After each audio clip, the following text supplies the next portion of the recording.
तो हम कह रहे थे कि एक कॉन्ट्रैक्ट लिया था जिसमें कॉन्ट्रैक्टी कह रहा था कि जो पैसे लगेंगे वो मैं दे दूंगा. After some time contractee says normal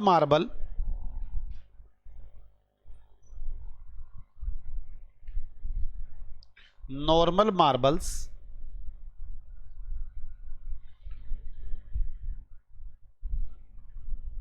change with Italian marble.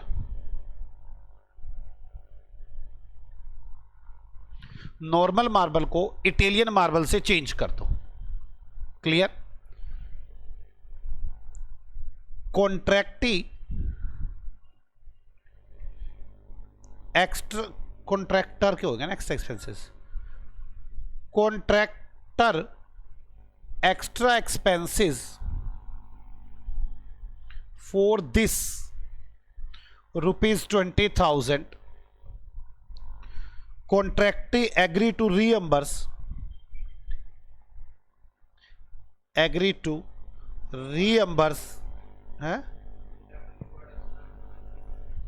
contractor extra expenses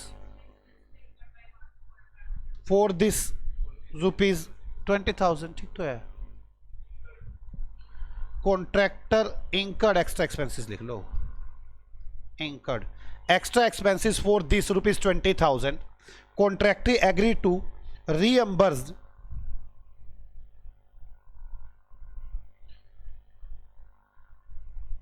claim of expenses rupees 20,000. वो कहते हैं ठीक है जी, मैं 20,000 रुपये खर्चे दे दूंगा. Whether that claim is part of revenue or not. That claim is part of contract revenue or not.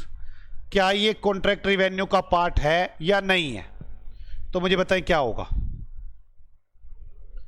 क्या ये कॉन्ट्रैक्ट रेवेन्यू का पार्ट होगा? ना, ये कॉन्ट्रैक्ट रेवेन्यू का पार्ट नहीं है. क्यों नहीं है कॉन्ट्रैक्ट रेवेन्यू का पार्ट? क्योंकि सिर्फ ये एक्सपेंस रीएम्बर्स हो रहा है, कोई एक्स्ट्रा अमाउंट थोड़ी ना मिल रही है. लिखिए no, this is not part of contract revenue.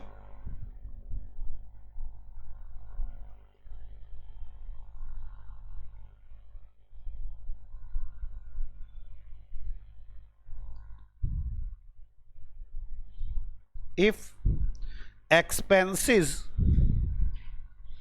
reimbursed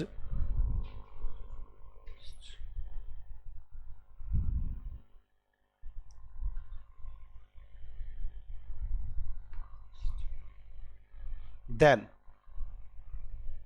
that is not part of claim.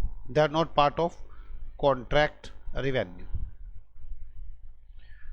मैंने आपको कॉन्ट्रैक्ट रिवेन्यू का पूरा मीनिंग समझा दिया. अब मैं ये चाहता हूं कि मैं आपसे कॉन्ट्रैक्ट रिवेन्यू कैलकुलेट करके वो थ्योरी में लिखवा दूं कॉन्ट्रैक्ट रिवेन्यू के बारे में. कॉन्ट्रैक्ट रिवेन्यू की सारी बातें हो गई. आ जाओ कॉन्ट्रैक्ट रिवेन्यू को थ्योरी में लिखते हैं. लिखे थ्योरी में आ जाए. लिखो contract revenue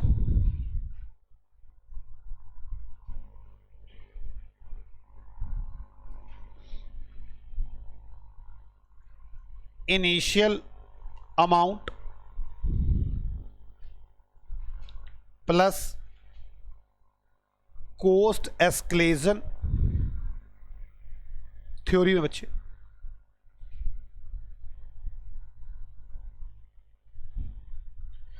plus claim plus incentive payment plus incentive payment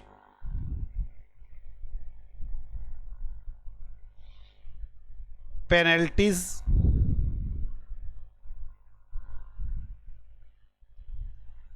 ये आ जाएगा. वेरिएशन तो रह गया प्लस वेरिएशंस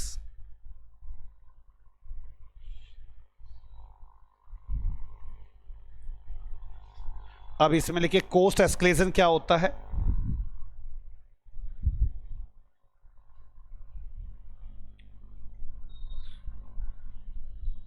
जब मटेरियल और लेबर वगैरह के प्राइस बढ़ जाते हैं तो उस प्राइस को अगर कॉन्ट्रैक्टर को कह दे मैं दे दूंगा तो उसे क्या बोलते थे? एस्केलेशन, महंगाई के पैसे।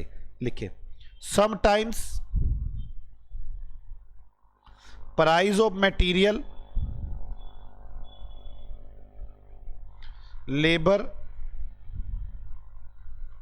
Etcetera increased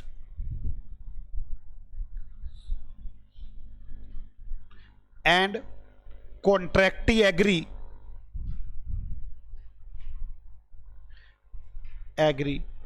to pay some amount to contractor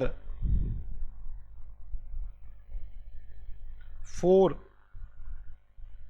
price changes. Contractor तैयार हो जाता है कि वो कॉन्ट्रैक्टर को कुछ पैसे देगा इन प्राइस चेंजेस के लिए। That is called cost escalation. इसे कॉस्ट एस्केलेशन बोलते हैं। इसे कॉन्ट्रैक्ट रिवेन्यू का पार्ट बनाएंगे अगर ये सर्टेन होगी। It's included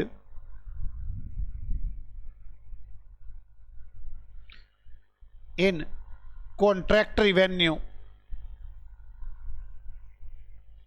if not uncertain। अगर ये अनसर्टेन नहीं है तो हम इसे पार्ट बना देंगे। कोई डाउट किसी को? अब अगले आगे लिखते हैं हम लोग claim. Claim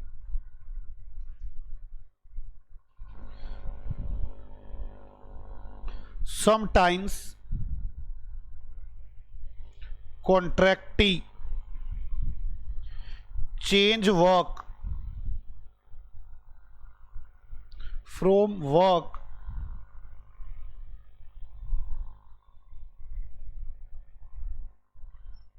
which is decided earlier, which is decided earlier। जो पहले डिसाइड किया था उससे हमने अपने काम को चेंज कर दिया। ठीक है। It's includes in revenue, it's includes in revenue. इसे रिवेन्यू में शामिल करेंगे if probable that customer will accept the claim।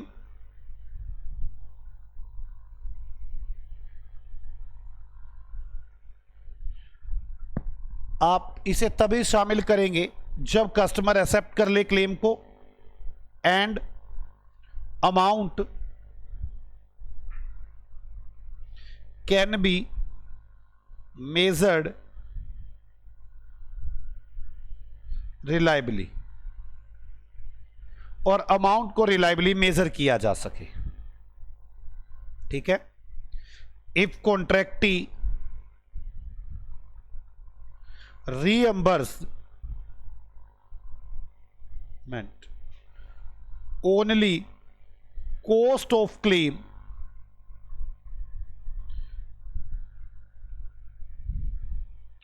then that not included in contract revenue। तो इसे आप कॉन्ट्रैक्ट रिवेन्यू में इंक्लूड नहीं करेंगे। ठीक है। आगे इंसेंटिव्स।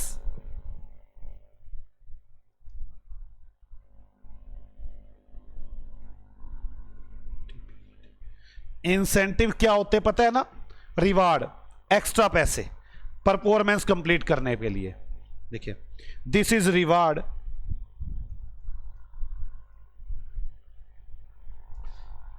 नॉर्मली ये कॉन्ट्रैक्ट टाइम से पहला पूरे करने पर ही मिलते हैं। Normally for earlier completion, early completion. जो टाइम दिया अगर उससे पहले पूरा कर दे तभी देते हैं लोग ये।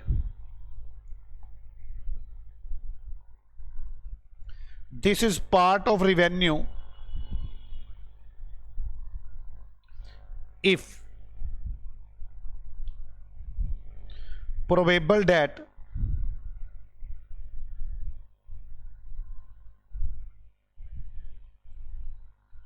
specified performance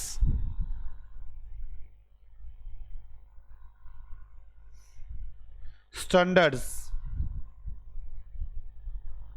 will meet। अगर मुझे ऐसा लगता है कि मैं स्पेसिफाइड स्टैंडर्ड मीट कर दूंगा and amount can be measured, amount can be measured, claim में था मुझे प्रोबेबल हो कि वो एक्सेप्ट कर लेगा, अमाउंट तो सभी में मेजर होनी चाहिए। पेनल्टी,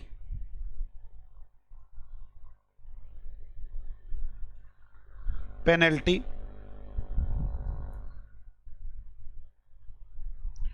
नॉर्मली ये होती कब है? लेट काम होने पर। आप काम लेट करते हो, मालिक कहता है मेरा इतना नुकसान हो गया। Normally due to late work.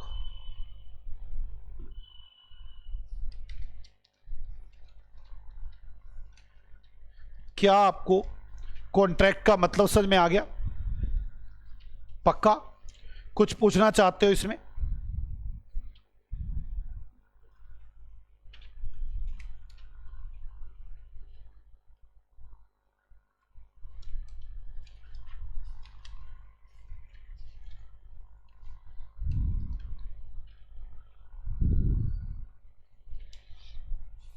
अब आगे लिखते हैं। इसके बाद मेरा दिल तो ये है कि एक क्वेश्चन दूं जिसके अंदर परसेंटेज ऑफ रेवेन्यू भी निकालूं, कॉस्ट भी निकालूं और तब दो क्वेश्चन। एक दिल है नहीं, आगे बढ़ना चाहिए अभी, क्योंकि अब मुझे एक तो आपको सिखाना है कॉन्ट्रैक्ट की कॉस्ट कैसे निकलती है, कॉस्ट में क्या क्या आता है। मेरा जो मेन मुद्दा समझो क्या क्या है। आपने अभी तक ये चीज सीख चुके हो,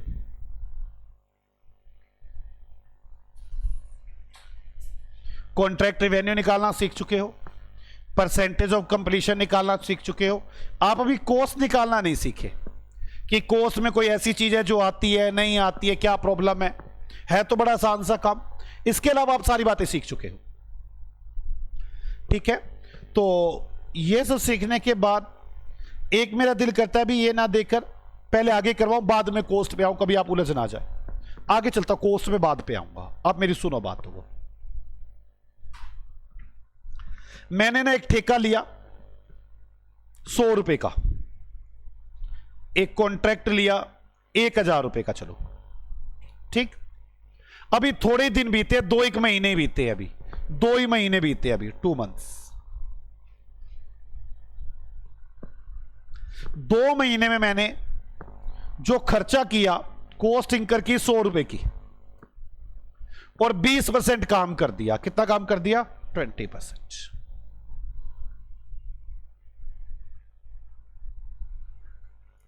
वैसे तो अगर मैं बात करूं तो मुझे कहना चाहिए 1000 का 20%, 200 रुपए का कॉन्ट्रैक्ट रेवेन्यू हो चुका और कॉस्ट इंकर कर चुका 100 रुपए की। मेरा प्रॉफिट कितना आना चाहिए? 100 रुपए। लेकिन कई बार ऐसा होता है कॉन्ट्रैक्टर को लगता है आगे काम होगा ही नहीं। जैसे मैं अभी डिस्कशन में बताऊं, पानीपत का बस स्टैंड है, पानीपत का बस स्टैंड सेक्टर 13-17 में होना था। वहां पर सब कुछ बन चुका था, 13-17 में स्पेस भी है, सब कुछ था। और तो कहते कि पहले वहां पर आकर मुख्यमंत्री ने पूरी घोषणा भी कर दी थी कि यहां बनेगा, ये जगह है, अनाउंसमेंट भी आ चुकी थी, कॉन्ट्रैक्ट भी दिए जा चुके थे, थोड़ा बहुत कॉन्ट्रैक्टर ने काम भी शुरू कर दिया था। मेरी बात समझ में आ गई? कॉन्ट्रैक्ट दिया जा चुका था कि आप बस स्टैंड बनाओ, शुरू हो चुका था। उन्होंने साइट को मतलब मिट्टी विट्टी डाल के ठीक करना शुरू कर दिया था। लेकिन शिवा के पास इस साइड में आप समझो ना, 1370 तो इस साइड है, शिवा के पास उस साइड, फ्लाईओवर के उस साइड बिल्कुल। वहां पे लोगों ने बहुत अप्रोच लगाई, मुझे तो ऐसा लगता है वहां पे किसी मंत्री ने जमीन खरीद ली होगी बहुत सारी, किसी मंत्री ने जरूर जमीन खरीद ली होगी, उसने अप्रोच करवाया। जो कॉन्ट्रैक्टर था उसको इंटरनली पता चलता जा रहा था कि कहीं ना कहीं गड़बड़ हो सकती है। आखिरकार कॉन्ट्रैक्ट शिफ्ट किया गया और सारा का सारा कॉन्ट्रैक्ट नए सिरे से नए आदमी को दिया गया कि शिवा में बस स्टैंड बनाया जाएगा। बात समझ में आ गई?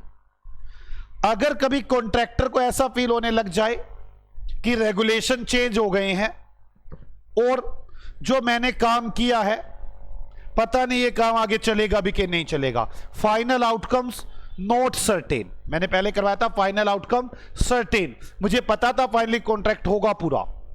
अगर कॉन्ट्रैक्टर को पहले से ऐसा लगे कि ऐसा हो सकता है कि सर्टेन नहीं है, होगा कि नहीं होगा, तो वो कॉन्ट्रैक्ट रिवेन्यू को ऐसे करता ही नहीं है।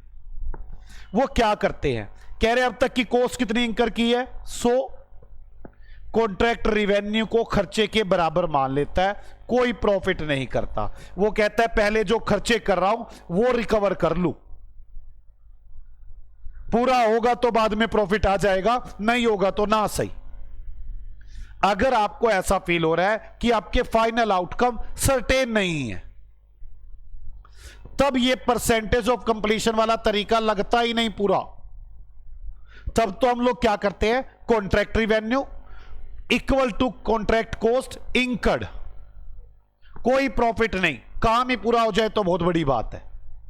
मेरी बात समझ में आ गई? मैं दूसरा तरीका सिखा चुका आपको, मैंने आपको बताया था कॉन्ट्रैक्ट रिवेन्यू निकालने के, प्रॉफिट निकालने के तीन तरीके हैं। मैं दूसरा तरीका करवा चुका आपको, ये देखो कहां लिखवाया था,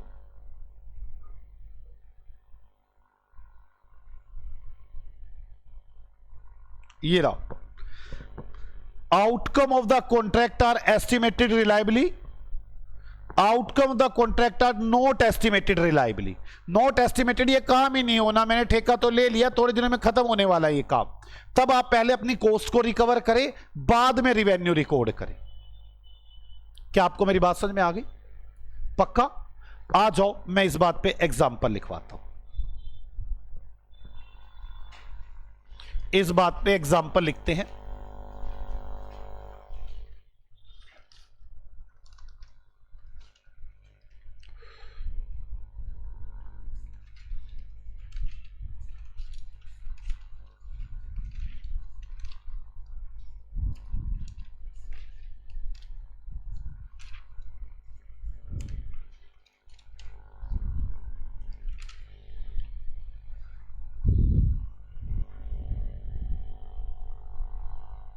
लिखो एग्जाम्पल नंबर कौन सा चल रहा है, 8, कौन सा 8 ही पे आया अभी तो।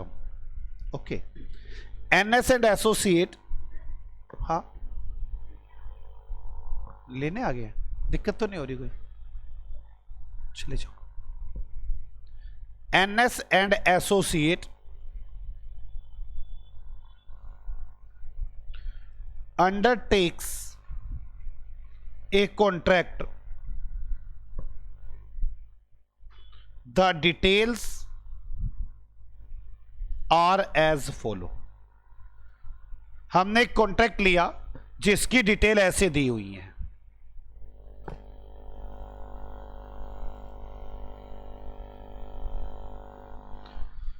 NS and associate undertook a contract, the detail are as follow. Total contract value, total contract value 40 lakh, 40 lakh रुपए का ठेका लिया। Cost up to date 3, estimated further cost, future cost 30, work completed 10%। वैसे तो अगर अब मैं देखूं तो 40 लाख का कॉन्ट्रैक्ट है ना, उसका 10% काम कर चुके आप, तो आपके पास 4 लाख रुपए कॉन्ट्रैक्ट का रिवेन्यू होना चाहिए। 3 लाख की कॉस्ट है, 1 लाख का प्रॉफिट होना चाहिए। पर अब मैं आगे लाइन लिख रहा हूं, वर्क स्टार्टेड सम टाइम एगो,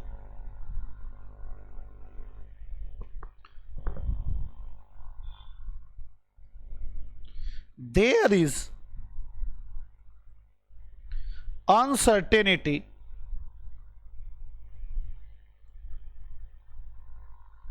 with respect of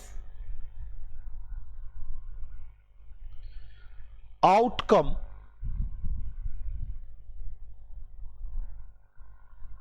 of the contract due to change in regulation।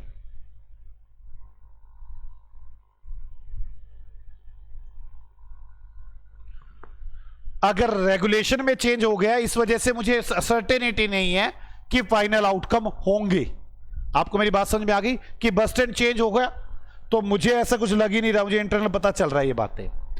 Calculate profit,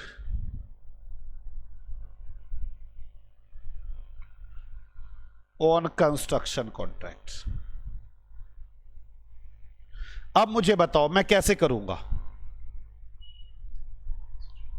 अगर ये लाइन ना लिखी होती ना, फाइनल आउटकम सर्टेन नहीं है, फिर तो मैं मानता फाइनल आउटकम सर्टेन है, मैं वही परसेंटेज ऑफ कंप्लीशन वाला तरीका लगाता।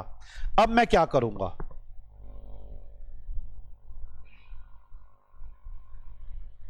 एक लाइन और लिख लो इसमें, ये भी इसी में एक लाइन और लिख लेते हैं।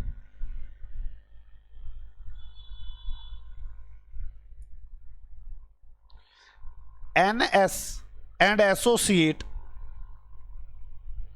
सर्टेन, उससे ये तो सर्टेन हो गया है that it would recover cost incurred to date.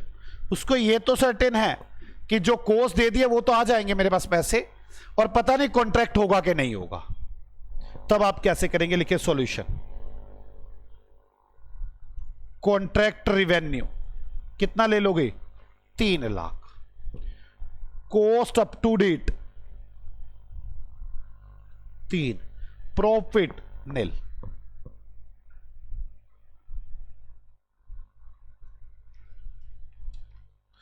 अच्छा यही क्वेश्चन होता अगर मैं ये कह दूं कि नो अनसर्टेनिटी, तो कैसे करेंगे, करके दिखाए।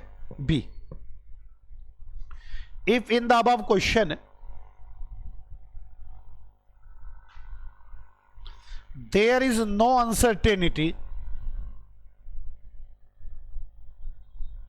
then कॉन्ट्रैक्ट रिवेन्यू क्या होता, कितने रुपए कॉन्ट्रैक्ट प्राइस है, 40 lakh, percentage of completion 10%, contract revenue 4, cost incurred 3, profit up to date 1, already recognised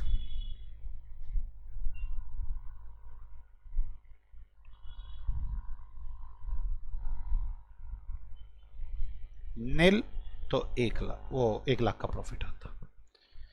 क्या आपको मेरी बात समझ में आ गई, पक्का? आपको दूसरा तरीका समझ में आ गया कैसे रिकॉर्ड करते हैं रिवेन्यू को, पक्का ना? आ जाओ थ्योरी में इस बात को लिखते हैं। If the final outcomes of the contract can not be estimated reliably,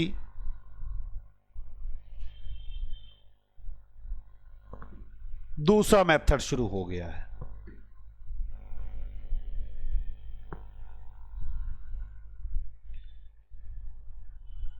revenue from contract should be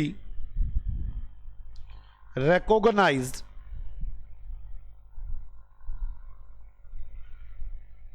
only to extent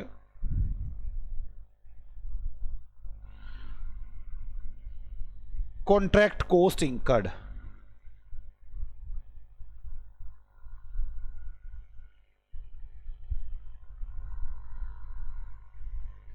If recovery of cost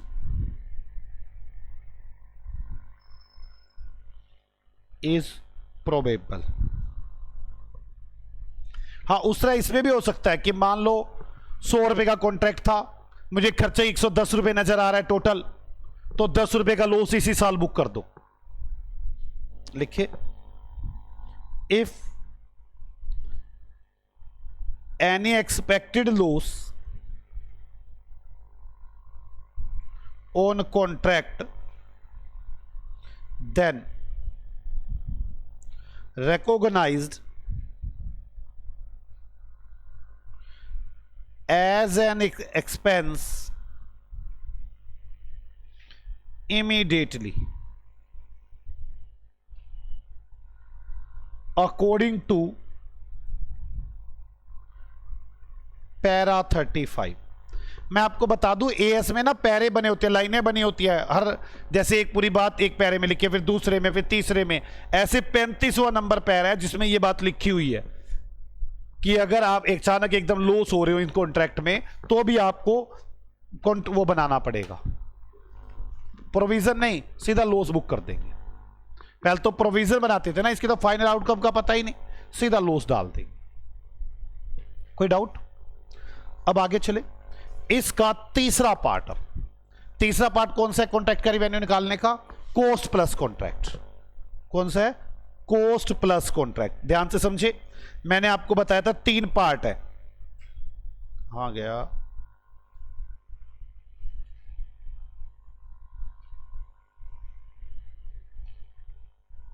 ये रहा. परसेंटेज ऑफ कंप्लीशन मेथड, जब फाइनल आउटकम रिलायबली एस्टिमेट किए जा सकते हो तो वो percentage of completion ने पूरा तरीका लगाया. जब फाइनल आउटकम रिलायबल नहीं किए जा सकते तो ये तरीका. अब है हमारा कॉस्ट प्लस कॉन्ट्रैक्ट. इसके बाद मैं सिखाऊंगा कॉस्ट प्लस कॉन्ट्रैक्ट. पहली बात तो कॉस्ट प्लस कॉन्ट्रैक्ट है क्या, कैसे होते हैं, उसकी बात करनी है. कॉस्ट प्लस कॉन्ट्रैक्ट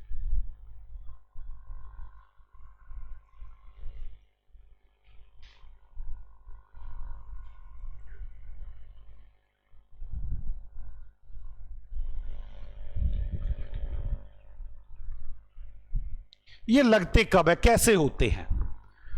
कॉन्ट्रैक्टर और कॉन्ट्रैक्टी दोनों बैठ जाते हैं.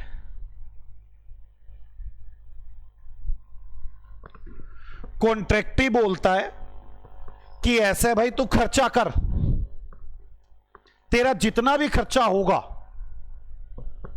जो भी तू खर्चा करेगा उसमें 10% जोड़ के मैं तुझको दे दूंगा, तेरे को घाटे खत्म, तेरे को सिर्फ खर्चा करना है. मैं सच बताऊं, इससे बड़ी चोरी हो जाती है.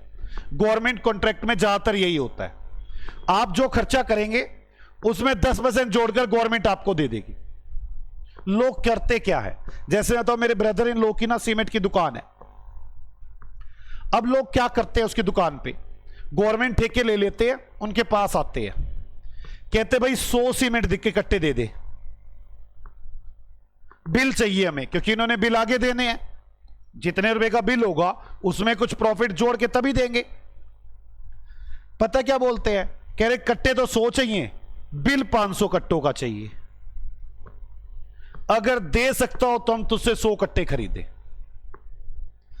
पता है, क्योंकि आगे 500 कट्टों का बिल भेजेंगे तो पैसे 500 कट्टों के आएंगे, उसमें कुछ प्रॉफिट जोड़कर. वो लेते 100 कट्टे हैं सीमेंट के, पर बिल 500 कट्टों का लेते हैं. और गवर्नमेंट कॉन्ट्रैक्ट में 99% यही सिस्टम है कि जितना खर्चा कर दोगे उसके ऊपर इतना प्रॉफिट जोड़कर आपको दे देंगे. मेरी बात समझ में आ रही है? कॉस्ट प्लस कॉन्ट्रैक्ट समझ में आया कि ये ज्यादातर होता कब है? मान लो कॉन्ट्रैक्टर कॉन्ट्रैक्टी दोनों बैठे हैं. कॉन्ट्रैक्टी कह रहा है मेरा घर बना दो, कॉन्ट्रैक्टर कह रहा है कैसा क्या क्या बनाना है, कहता अभी तो मुझे भी नहीं पता, आप एक काम करो, अभी तो शुरुआत करो, 2 कमरे बनाओ, गेट लगा दो. पैसे आएंगे, देखता हूं पत्थर लगवाना है कि नहीं लगवाना। कॉन्ट्रैक्टी को यही नहीं पता मैंने काम करवाना कितना है। ऐसे केस में कॉन्ट्रैक्टी कॉन्ट्रैक्टर से कहता है जो खर्चा होगा, जब कॉन्ट्रैक्ट में को जहां पे बंद करवाना होगा वहां बंद करवा लूंगा, जितना खर्चा हुआ होगा उसमें कुछ पैसे जोड़कर तेरे को दे दूंगा। एक तो इस केस में ये कॉन्ट्रैक्ट होते हैं जब कॉन्ट्रैक्टी को अपने काम के बारे में पता ही ना हो, वर्क के बारे में पता ही ना हो कितना करवाना है। दूसरा, नया नया कॉन्ट्रैक्ट है, आज तक पहले ऐसा कॉन्ट्रैक्ट नहीं हुआ। मैंने कहा भाई साहब मैंने तो कभी महल बनाया नहीं आज तक। वो कह रहे मैंने महल बनवाना है। मैं कहा भाई साहब जो भी खर्चा होगा आइडिया लगा के दे देना प्रॉफिट, मुझे ऐसे नहीं पता जी महल में कितना खर्चा आएगा। कॉन्ट्रैक्टर या कॉन्ट्रैक्टर ने पहले ऐसा कोई काम नहीं किया हुआ जिससे वो एस्टीमेट लगा पाए, इसलिए दोनों बैठकर कहते हैं ना तुझे घाटा होगा ना मुझे, हम लोग कॉस्ट डिसाइड कर लेंगे, जितनी भी कॉस्ट लगेगी उसके ऊपर प्रॉफिट जोड़ के दे देंगे। इसे क्या बोलते हैं? Cost plus contract. एक एग्जाम्पल लिखवाता हूं, एग्जाम्पल लिखो, एग्जाम्पल नंबर 9।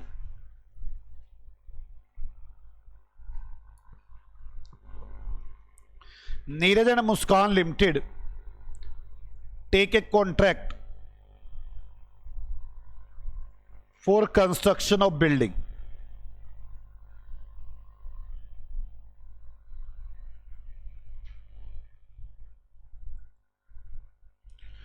बिल्डिंग के कंस्ट्रक्शन का ठेका लिया। कंडीशन क्या थी? एक्सपेंसेस इंकर्ड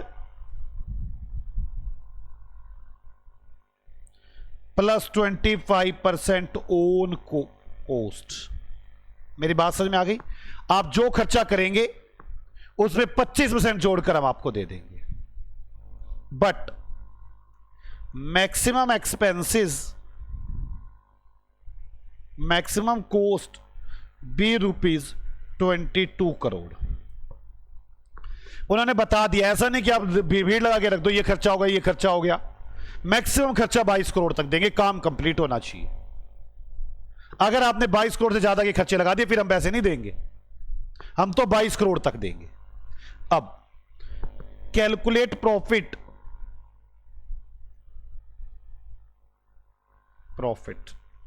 इफ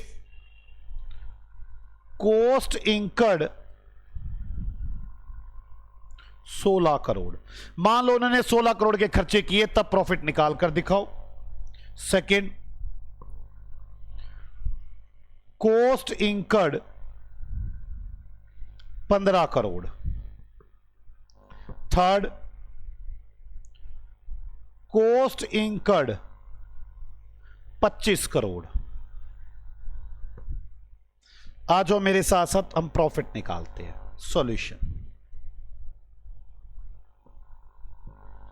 चलो फर्स्ट पार्ट में कॉस्ट इंकर्ड कितनी है? 16 करोड़। प्रॉफिट कितना देंगे? 25% ऑन कॉस्ट, तो 16 करोड़ में 4 करोड़ प्रॉफिट जोड़ देंगे, 20 करोड़। बोलो ये क्या आ गया? Contract price. प्रॉफिट लॉस कैसे निकालेंगे? ऐसे भी निकाल देंगे, कॉन्ट्रैक्ट प्राइस कॉस्ट इंकर्ड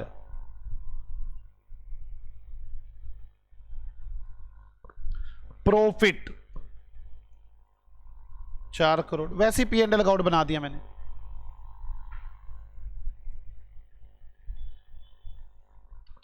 समझ में आ गई बात? सेकेंड पार्ट, अगर कॉस्ट इंकर्ड कितनी की हो? 15 करोड़, तो प्रॉफिट कितना होगा? 15 करोड़ का 25%, 3.75, टोटल 18.7। ये रिवेन्यू आ गया। क्लियर ना बच्चों? प्रॉफिट कैसे निकालेंगे?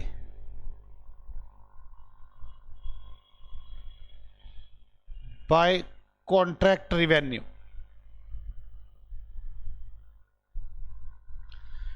18.75 crore to cost of contract 15 crore to profit 3.75 crore. क्या आपको मेरी बात समझ में आ गई? थर्ड पार्ट, कॉस्ट इंकर्ड कितनी है? 25 करोड़। क्या 25 करोड़ के हिसाब से रिवेन्यू निकलेगा? ना। किस हिसाब से देंगे वो? 22 करोड़ के हिसाब से। तो मैं करूंगा maximum cost allowed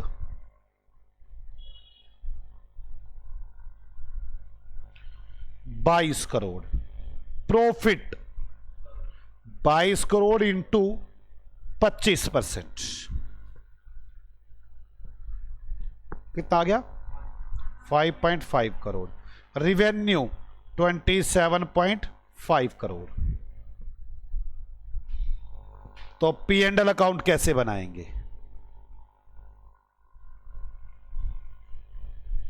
by contract revenue 27.5 crore to cost incurred 25 crore to profit 2.5 crore. क्या आपको मेरी बात समझ में आ गई? पक्का? इसके अंदर मैक्सिमम पंगा क्या ले सकता है वो बताता हूं मैं आपको। लिखिए example number 10।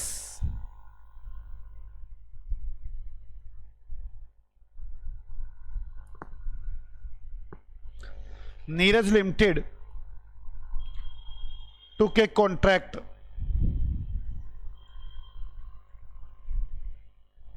so taken a contract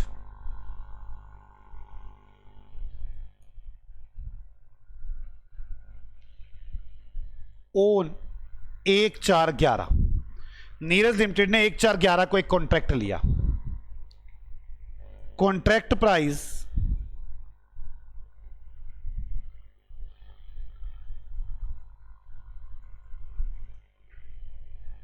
reimburse cost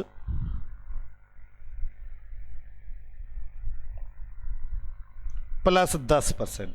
जो भी हम कॉस्ट वापस आपको देंगे उसमें 10% जोड़कर। In the year 11-12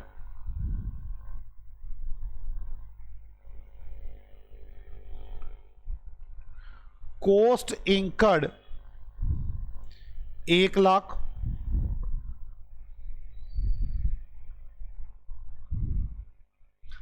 reimburse cost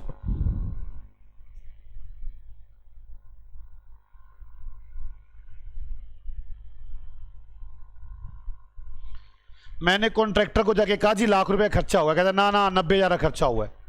कह रहा मैं तो 90 दूंगा। Reimbursable cost 90, calculate profit.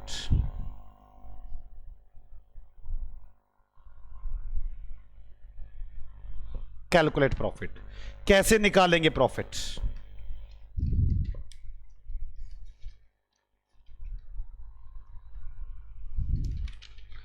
कैसे निकालेंगे? Profit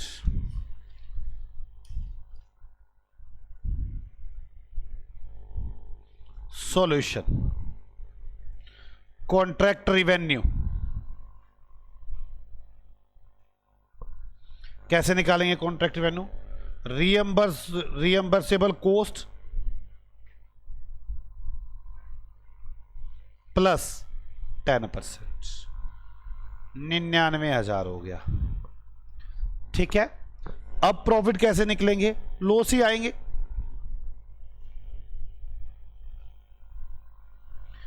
by contract price 99,000 to cost incurred 1 lakh by loss 1,000। क्या आपको मेरी बात समझ में आ गई? आपको मैंने तीसरा तरीका सिखा दिया, कॉस्ट प्लस प्रॉफिट जोड़कर। कॉस्ट प्लस प्रॉफिट जोड़ेंगे, कॉन्ट्रैक्ट प्राइस बनेगा। कॉन्ट्रैक्ट प्राइस में से कॉन्ट्रैक्ट का रिवेन्यू माइनस कॉस्ट माइनस करेंगे, प्रॉफिट आ जाएगा। इसमें लॉस होने के चांसेस है ही नहीं। तीन तरीके हो गए हमारे। परसेंटेज ऑफ कंप्लीशन मेथड, जब फाइनल आउटकम रिलायबली मेजर कर सकते हो, रिलायबली एस्टिमेटेड हो, तब तो बड़ा लंबा तरीका है।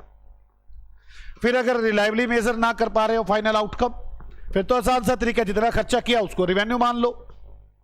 और कॉस्ट प्लस तो बड़ा ही आसान तरीका है, जितनी भी कॉस्ट है, आपने जो कंडीशन बता रखी वो एक अलग बात है। आपने कह दिया 22 लाख से ऊपर, 22 करोड़ से ऊपर खर्चा नहीं करना। आपने कहा जो रीइंबर्स करूंगा उससे बात होगी, वो बात अलग है।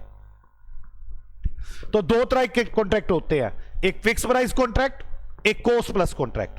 फिक्स प्राइस कॉन्ट्रैक्ट, इसमें पहले से प्राइस फिक्स हो जाता है, हाँ एस्केलेशन के पैसे उसमें जोड़ पाते हैं। देखो फिक्स प्राइस कॉन्ट्रैक्ट में आपने देखा ना, इंसेंटिव, एस्केलेशन, ये सब आ जाते हैं। दूसरा कॉस्ट प्लस कॉन्ट्रैक्ट। एक बार तो एक क्वेश्चन बन गया था, एक आदमी को प्राइस फिक्स हुआ 4 करोड़ रुपए, एस्केलेशन क्लोज के उसको 1 करोड़ रुपए मिल गए। बताओ ये फिक्स प्राइस कॉन्ट्रैक्ट है या कॉस्ट प्लस कॉन्ट्रैक्ट है? फिक्स प्राइस कॉन्ट्रैक्ट है ये, एस्केलेशन तो जुड़ ही सकती है उसमें। कॉस्ट प्राइस कॉन्ट्रैक्ट का तो मतलब ही बिल्कुल अलग है कि जो कॉस्ट की उसमें इतने प्रॉफिट जोड़ कर देंगे। मेरी बात समझ में आ गई? तो लिखना शुरू करते हैं, 2 टाइप्स ऑफ कॉन्ट्रैक्ट्स। या पहले ये लिखवाऊं कि fix price cost plus contract में प्रॉफिट कैसे निकलते हैं, फिर लिखवाऊंगा इस बात को। लिखो थ्योरी में, C part, in case of cost plus contract,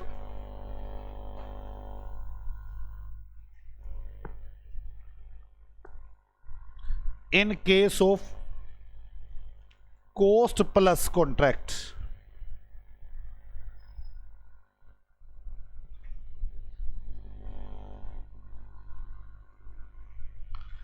contract revenue कैसे निकलता है? मेरी बात समझ में आ गई ना अब आपको? कॉस्ट रीइंबर्स्ड,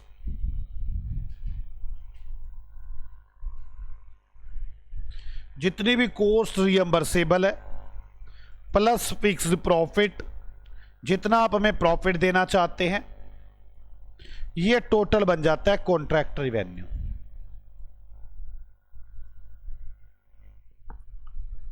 माइनस कॉस्ट इंकर्ड, आपने जो खर्चा किया है, ये निकल आता है प्रॉफिट या लॉस।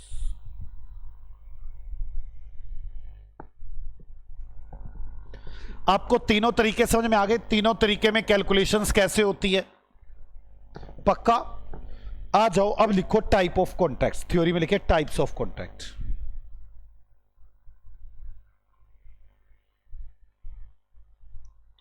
मुझे आपको वैसे लिखवाना है कॉस्ट में क्या क्या आता है, क्या क्या नहीं आता। 2 तरह के कॉन्ट्रैक्ट है। Number 1 fixed price contract, number 2 cost plus contract. लेकिन फिक्स प्राइस कॉन्ट्रैक्ट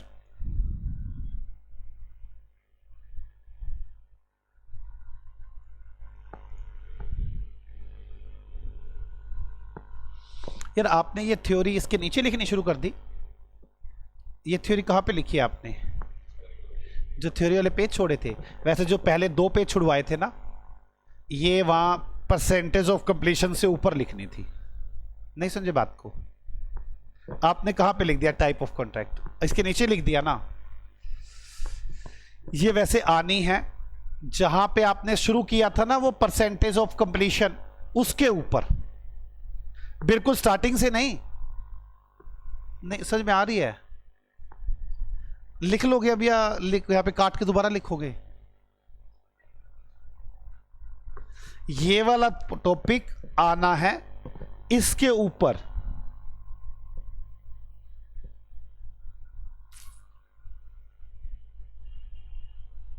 यहां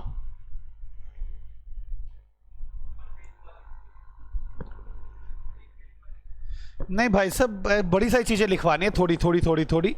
ये बिल्कुल जस्ट उसके ऊपर है, जस्ट उसके ऊपर, जस्ट उसके ऊपर है। ये लगभग 6-7 लाइनों में, 7 एक लाइनों में आएगा। 7-8 लाइनें, उसके 7-8 लाइनें ऊपर करके लिखना शुरू कर लो। 2 टाइप्स हो, 7-8 लाइनें छोड़कर 10 लाइनों में लिख लेना। Type of contracts, fix price contract. वैसे तो काट के इसी को फेयर, ये फेयर ही बन जाएगी, क्या फर्क पड़ता है, काट के लिख ही लो।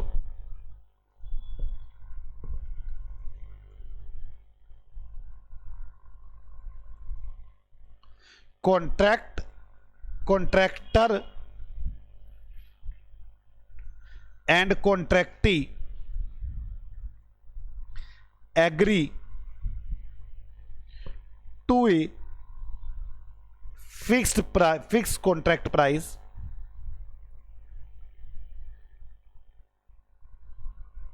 sometime subject to escalation। भाई हम एक फिक्स प्राइस पर कॉन्ट्रैक्ट हो जाते हैं, डिसाइड कर लेते हैं, एस्केलेशन हो सकती है, इसमें कोई ऐसी बात नहीं है। Second, cost plus contract.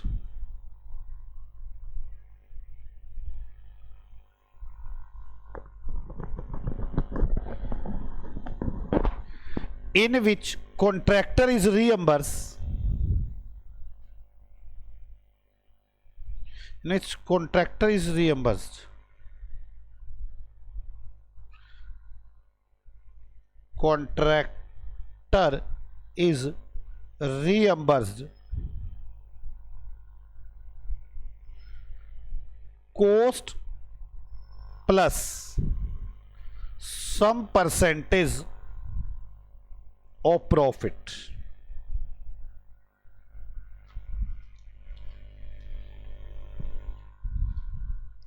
Normally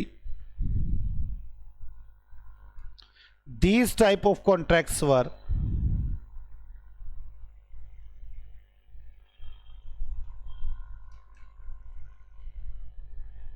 contract where, इस टाइप के कॉन्ट्रैक्ट वहां पर होते हैं जहां पर एक तो काम को पता नहीं कितना काम होना है, अनसर्टेनिटी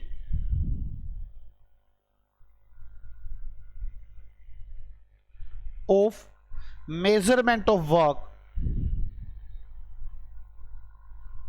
मेजरमेंट ऑफ कॉस्ट और time of completion.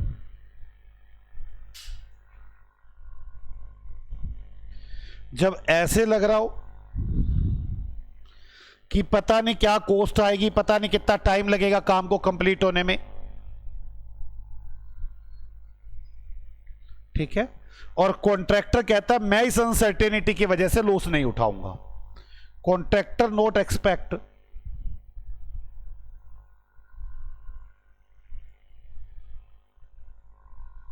To bear loss due to uncertainty.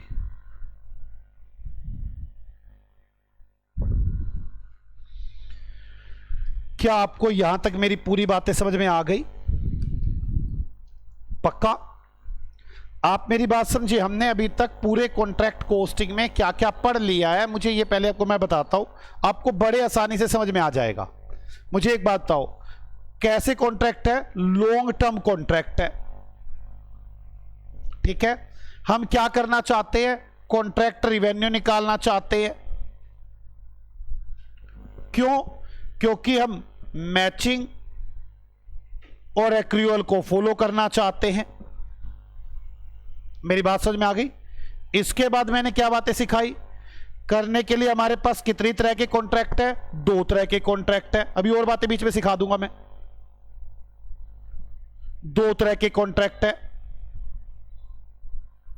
कौन कौन से? कॉस्ट प्लस कॉन्ट्रैक्ट और fix price contract. Fix price contract में तो कॉन्ट्रैक्टर और कॉन्ट्रैक्टी एक प्राइस डिसाइड कर सकते हैं, एस्केलेशन वगैरह भी हो सकती है। कॉस्ट प्लस कॉन्ट्रैक्ट में जितनी कॉस्ट रियम्बर्स करता है वो ये होते कहां पर है कि उस पर जहां पर काम को मेजर नहीं कर सकते, टाइम को मेजर नहीं कर पा रहे और अनसर्टेनिटी की वजह से लॉस उठाने को वो तैयार नहीं है, ठीक है। अब मैंने इसके बाद बताया कि भाई साहब किस तरह से प्रॉफिट निकालोगे आप। मैंने कहा जी 2 तरीके हैं, एक परसेंटेज ऑफ कंप्लीशन मेथड, एक cost plus profit method. Percentage of completion method कैसे करते हैं हम इस लो में, इसमें भी दो बातें हैं।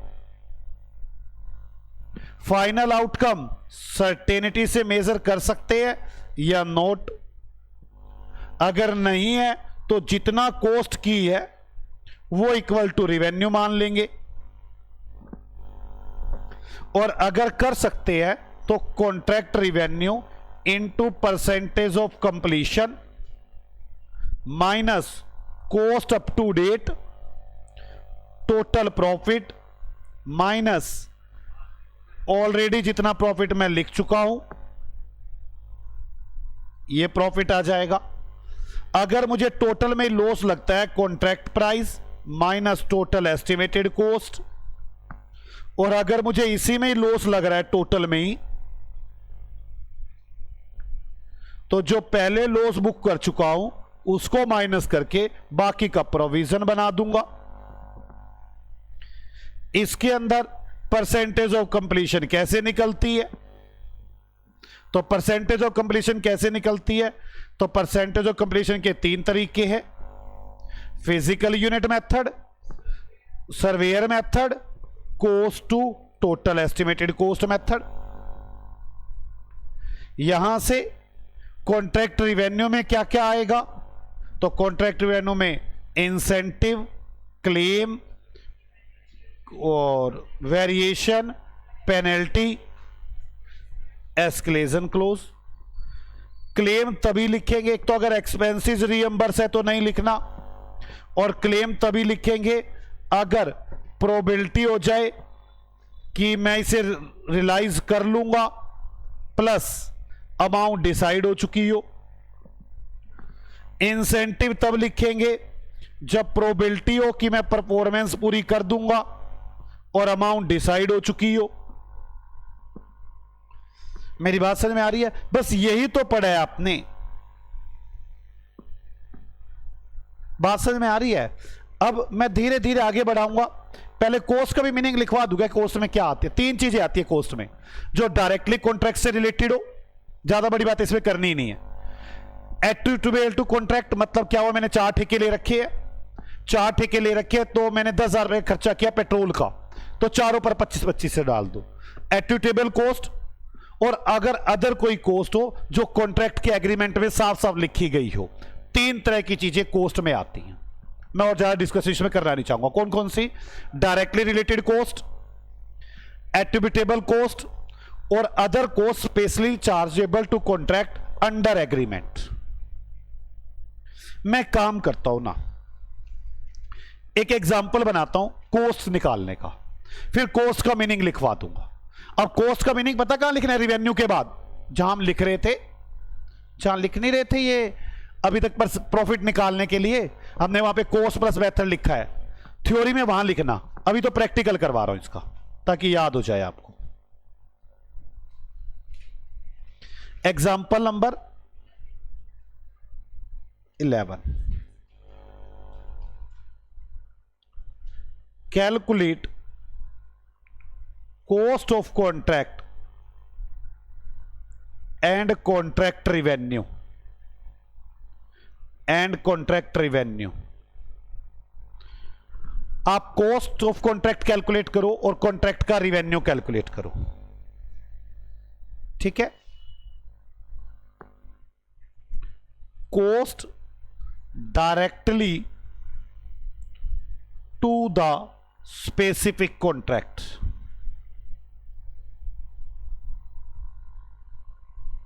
₹10,000। Cost attributable to contract activity in journal. Journal activity थी, उसकी कॉस्ट को डिवाइड किया गया। हमने पहले भी ऐसे किया है, सेगमेंट वाले चैप्टर में भी ऐसा किया है। जो डायरेक्टली रिलेटेड हो, एट्रीब्यूटेबल ऑन रीजनेबल बेसिस, ये भी वही attributable on reasonable basis 15,000। Other cost specially chargeable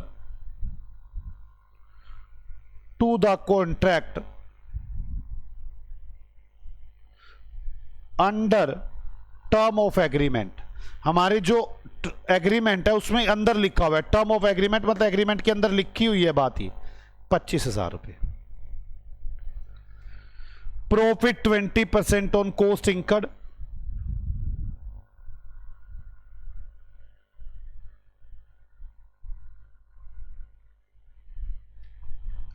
ठीक है। अब आपको कैलकुलेट करना है profits, calculate revenue and cost.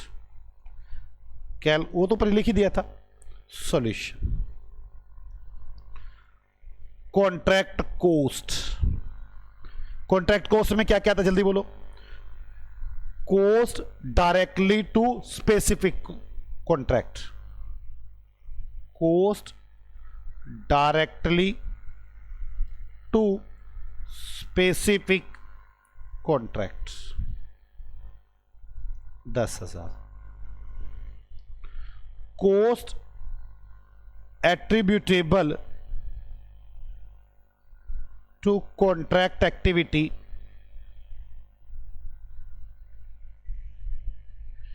In journal 15,000।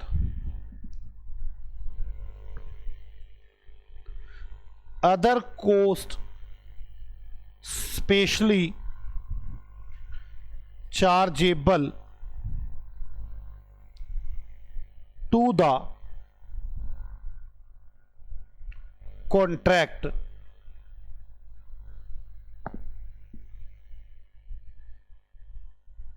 Under term of agreement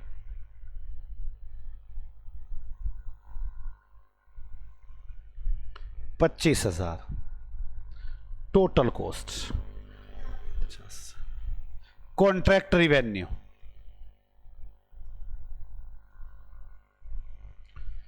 50,000 plus 20%, 60,000।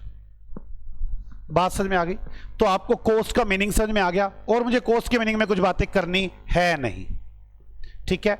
आ जाओ थ्योरी में। अब वो स्टार्टिंग में मत लिखना, अब लास्ट में लिखना, जहां चल रही है ना वहां लिखना। Contract cost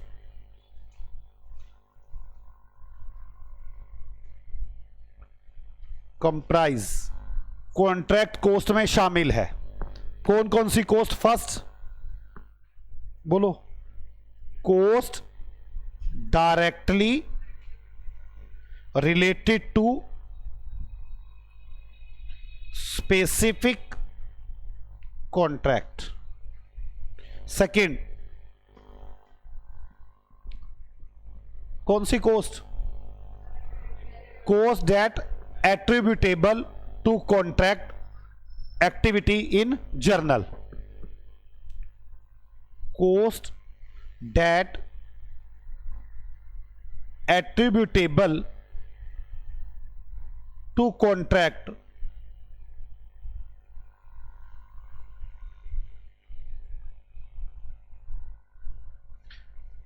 activity in general. तीसरी, अदर कॉस्ट जो स्पेशली कॉन्ट्रैक्ट पर चार्ज करनी है कॉन्ट्रैक्ट की एग्रीमेंट की टर्म्स के according. Other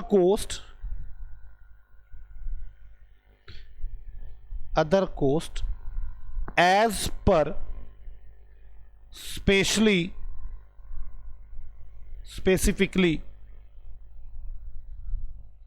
chargeable to the customer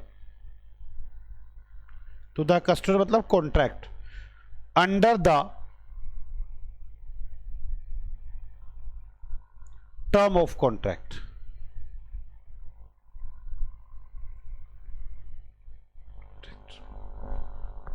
कोई डाउट है किसी को? पक्का? एएस कैसा लग रहा है? मुश्किल लग रहा है, आसान है ये? याद होता जा रहा है यार। मैं कोशिश करता हूं, मैं को एक बात बताऊं, देखो मुझे ना कॉस्ट का मीनिंग याद करवाना था, इसमें कुछ करना नहीं था मेरे को। देखो कितनी मेहनत करनी पड़ी, मुझे पहले उसका एक क्वेश्चन बनाना पड़ेगा कि मैंने क्वेश्चन कुछ बनाया थोड़ी ना, तीनों थ्योरी की बातों को लिख दिया, टोटल करो। एक बार आपको वहां याद करवाने की कोशिश की, दोबारा फिर लिखवाया। यार इसमें बहुत टाइम लगता है, लेकिन आप लोगों को ये आराम से समझना है सारी बातों को। अगर कोई दिक्कत है तो पूछनी है। मैं कोशिश कर रहा हूं कि सब कुछ याद हो जाए आपको, यही के यही। अब मुझे एक काम, 2-3 काम रह गए मेरे। एक काम तो रह गया मेरा डिस्क्लोजर रिक्वायरमेंट। अगर मेरे पास कॉन्ट्रैक्ट है तो मुझे डिस्क्लोज क्या क्या बातें करनी होंगी। 3 डिस्क्लोजर है, 3 डिस्क्लोजर देने होते हैं मुझे।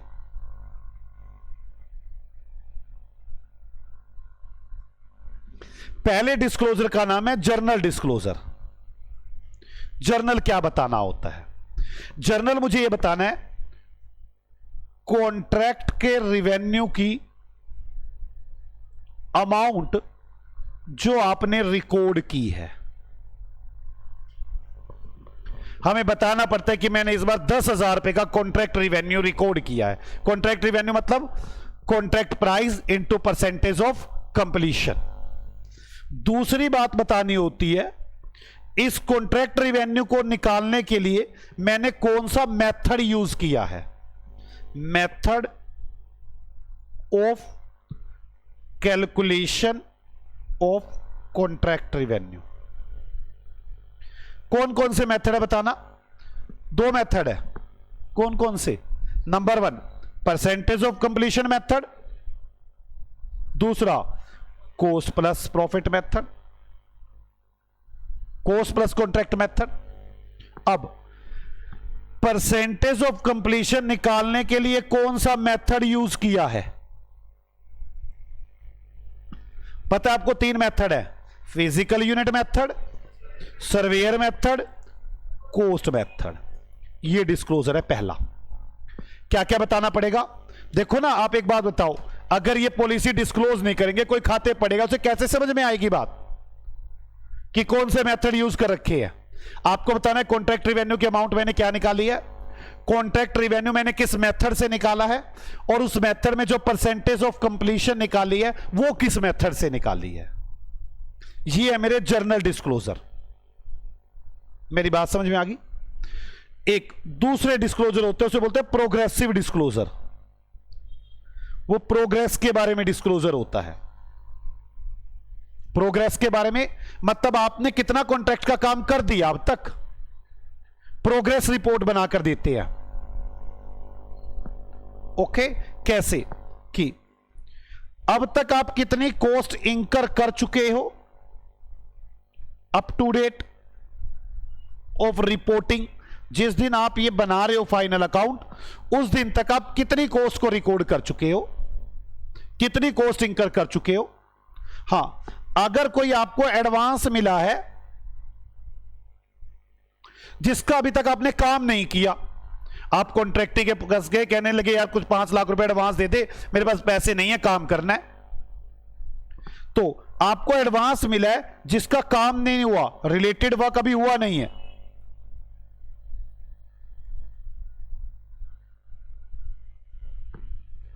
वो बताओ। प्लस आपने कितने रुपए का बिल रेज कर दिया है। भाई कॉन्ट्रैक्ट रिवेन्यू 100 लाख है, कई बार आदमी 150 लाख का बिल रेज करता है, कई बार 90 लाख का बिल रेज करता है। आपने बिल कितना रेज किया है? प्रोग्रेसिव बिलिंग बोलते हैं उसको, प्रोग्रेसिव बिलिंग। बिल कितना रेज कर दिया है।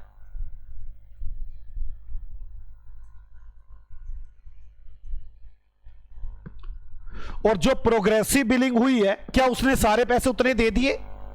मान लो 100 लाख रुपए का बिल रेज किया और उसने हमें अभी 80 लाख रुपए दिए हैं, 20 लाख रुपए रिटेन करके रख लिए हैं। नॉर्मली ऐसा कॉन्ट्रैक्टर करते हैं, कॉन्ट्रैक्टिंग करते हैं, सारे पैसे नहीं देते जितना काम हो जाए, और सारे पैसे देने भी नहीं चाहिए, बड़ी दिक्कत है। मैंने ना अपने घर में पत्थर लगवाना था, जब मैंने घर बनवाया तो एक आदमी था, मैंने उसको ठेका दिया पत्थर लगवाने का, तो वो 3 मंजिल पे पत्थर लगना था। उसने मुझे कहा 10 रुपए स्क्वायर फीट पत्थर लगा दूंगा। मैंने कहा जी ओके। उसने नीचे वाली मंजिल पे पत्थर लगाया जो नीचे ग्राउंड फ्लोर था, और मुझे कहने लगा मेरी वाइफ की तबीयत खराब है, वो हॉस्पिटल में एडमिट है, पैसे चाहिए। मैंने देखा 25,000 रुपए का काम हुआ पड़ा, मैंने 25,000 दे दिए, अगले दिन से आया ही नहीं। मैं पीछे पीछे उसको ढूंढ रहा हूं, भाई साहब कहां, वो कहीं और ठेका लेके काम कर रहा है। बड़ी दिक्कत होगी, आखिरकार हमने किसी और ठेकेदार को बुलाया, कहता भाई साहब हम तो 15 रुपए से लेंगे। मैंने कहा क्यों, 8 का रेट चल रहा है, तू 15 लेगा? कहता जी ऊपर का पत्थर 15 रुपए है, नीचे का पत्थर 8 रुपए है, ओवरऑल मिला के उसने 10 रुपए कर रखा था। ऊपर पत्थर चढ़ाएगा कौन? वो भागी इसी वजह से, क्या नीचे का पत्थर लगा लिया, ठीक है कहीं और काम मेरा वहां कर लूंगा। इसलिए जितना कॉन्ट्रैक्ट आपने बिलिंग की हो उससे कम ही पैसे देते हैं लोग, पूरे पैसे कभी भी नहीं देते। पूरे पैसे तो कॉन्ट्रैक्ट पूरा होने पे मिलेंगे। तो आपने प्रोग्रेसिव बिलिंग के लिए 100 की, आपने उसको रिटेन बोलते हैं, रिटेंशन मनी। रिटेंशन मनी कितनी है?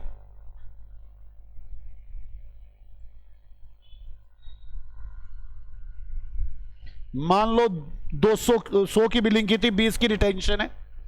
ये आपको कॉन्ट्रैक्ट के प्रोग्रेस की डिटेल्स देनी होंगी। 2 डिस्क्लोजर हो गए, कौन कौन से डिस्क्लोजर? एक जर्नल, एक कॉन्ट्रैक्ट के प्रोसेस की, भी कहां तक काम हो चुके हैं। जर्नल में क्या चीज है? कॉन्ट्रैक्ट रिवेन्यू कितना निकाला आपने, अमाउंट, कौन सा मेथड यूज किया, परसेंटेज ऑफ कंप्लीशन निकालने के लिए कौन सा मेथड यूज किया, बस 3 ही है। इधर कितनी अब तक कॉस्ट इंकर कर चुके, कितने रुपए की बिलिंग की, कितना एडवांस लिया जिसका काम ना किया हो, और कितने पैसे रिटेंशन में रखे हुए हैं। क्या आपको मेरी यहां तक बात समझ में आ गई? 2 डिस्क्लोजर हो गए, तीसरा डिस्क्लोजर रह गया, क्या और देना होता है।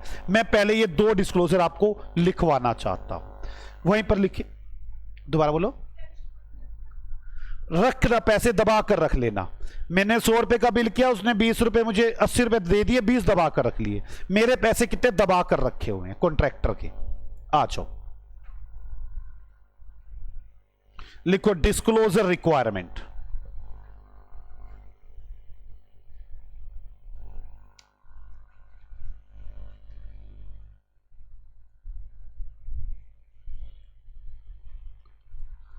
आपको ये सब डिस्क्लोजर कहां देने पड़ेंगे?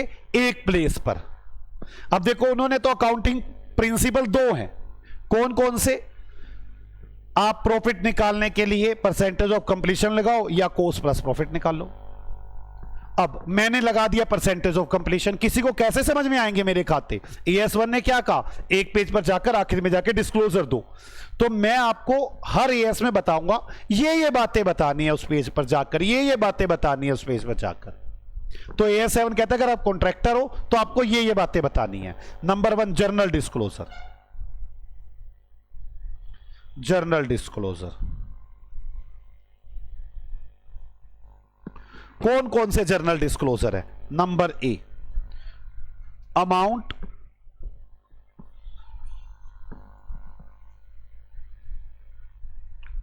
Of contract revenue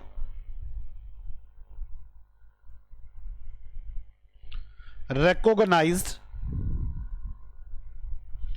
as revenue in the period। आपने अमाउंट बतानी है जो आपने रिकॉर्ड की है रिवेन्यू के रूप में। मेरी बात समझ में आ गई बच्चों? मेरी बात समझो, मैं इसको बड़े आराम से दबा, अमाउंट बताओ, इतनी बात करके भी लिखवा सकता हूं। इतनी बड़ी थ्योरी क्यों लिखवाता हूं? चेकर आपको में इनमें से आपके कुछ भी आपने वर्ड लिख दिए, आपको पूरे नंबर देगा। ये पूरा का पूरा AS की लैंग्वेज तो नहीं है, लेकिन जो AS में वर्ड्स यूज किए हुए ये वो है। आप इसमें से 2-4 वर्ड भी लिखाएंगे तो बस वो नंबर पूरे दे देगा। B disclosure, method used to determine the amount of revenue. समझ में आ गई यहां पे कौन सी बात आ गई? अमाउंट ऑफ रिवेन्यू निकालने के लिए आपने कौन सा मेथड यूज किया है? C, method used for determine the stage of completion.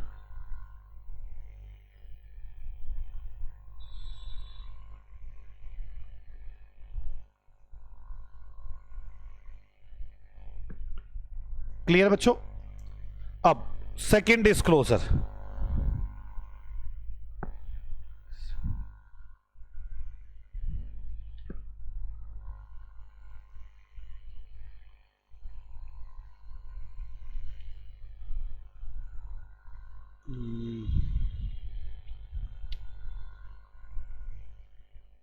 Work in process. मेरी बात समझ में आ गई? वर्क इन प्रोसेस डिस्क्लोजर बोलेंगे इसे। कौन कौन से हैं?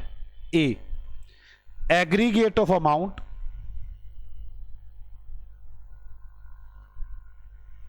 Aggregate of amount, aggregate amount of, छोड़ो, aggregate amount of cost incurred up to reporting date. जिस दिन मैं अकाउंट बना रहा हूं उस दिन तक कितनी कॉस्ट इंकर कर दी गई है, एंड रिकॉग्नाइज प्रॉफिट, और कितने प्रॉफिट रिकॉर्ड कर दिए गए हैं।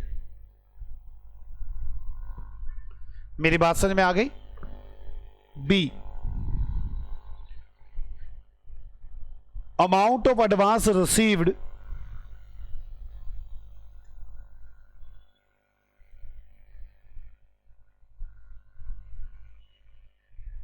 for which work not performed। काम नहीं किया फिर भी एडवांस लेकर चलेंगे कि उस काम का वो कितना है।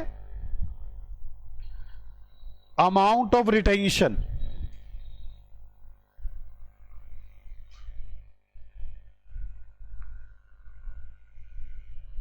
आपके कितने पैसे रोक कर रखे हुए हैं। यहां लिख देता हूं प्रोग्रेसिव बिलिंग क्या होता है। प्रोग्रेस बिलिंग, ये जो हम काम करते हैं, जितने का हमने बिल रेज किया उसे बोलते हैं progressive billing. Amount of bill, amount of bill for which work perform,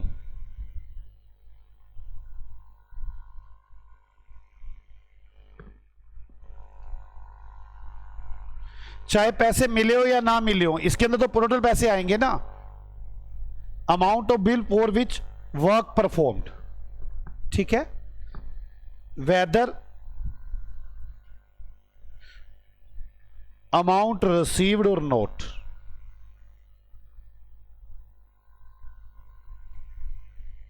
चाहे पैसे आए हो चाहे पैसे ना आए हो। अगला retention,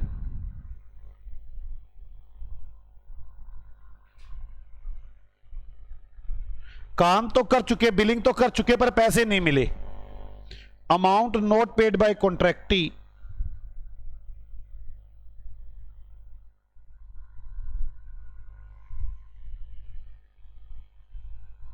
for which progressive billing done. हमने प्रोग्रेसिव बिलिंग कर दी है पर वो पैसे नहीं दे रहा। क्या आपको मेरी बात समझ में आ चुकी?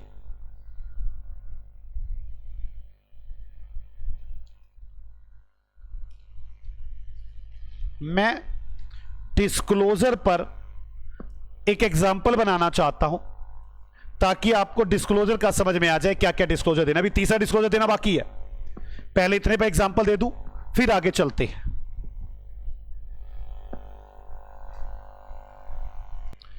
बच्चों आप लोग यहां तक पढ़ के आना, अगली क्लास में एग्जांपल करेंगे और फिर आगे बढ़ेंगे। बस थोड़ा सा एस रह गया, मुश्किल से आधे घंटे का, अगली क्लास में कंप्लीट करेंगे। बाय बाय बच्चों।